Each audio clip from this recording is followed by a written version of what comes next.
You said Hank had taught you a lot about life. Yeah, he did. What else did he teach you aside from how to tie a tie? Well, he taught me to stand on your own 2 feet. He also taught me that whatever you do today, don't bring it back tomorrow.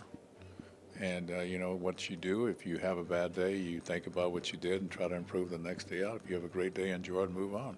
You can't live in the past. And he's a great example of that. He just kept moving along, and very proud man, but a very quiet man, too. And, we used to go out to dinner. He didn't pay for my dinners all the time. And I always tell this story. Back then, we used to get $25 a week. And that was to pay tip quarter in the morning for breakfast, 50 cents a night for dinner, and pay your phone call, local calls. Well, I always used to come up about $10 a week because Hank would make a lot of phone calls and they split them. But I wasn't about to say anything to him because he would let me use his car, and plus he was a good teacher for me. His name has been in the news. Aaron Judge, Barry Bonds. Yeah. Care to weigh in on that debate?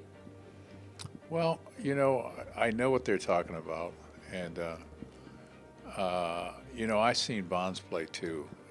Played against his dad for 10 years or so, and the one thing his dad could do, he could steal second base without even sliding. Yeah. He was probably one of the fastest guys I've ever seen. And I went to Japan and seen Barry play, and he's the closest thing I've seen to being a hitter like Hank Aaron. Whether he had help or not, I'm not sure.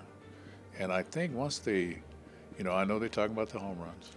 And I don't think you're ever going to change that. I mean, I do think somewhere down the line here, they're going to find some good use for that stuff that's going to be fair to everyone, because it does heal people quicker.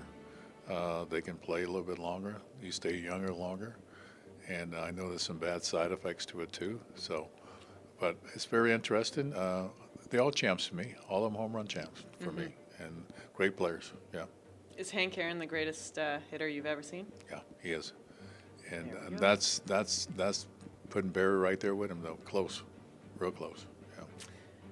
Back in the late 80s, early 90s, we didn't talk about culture as much as we do now. Right now, it's almost like a buzzword, right? But when you stepped on board, something real changed.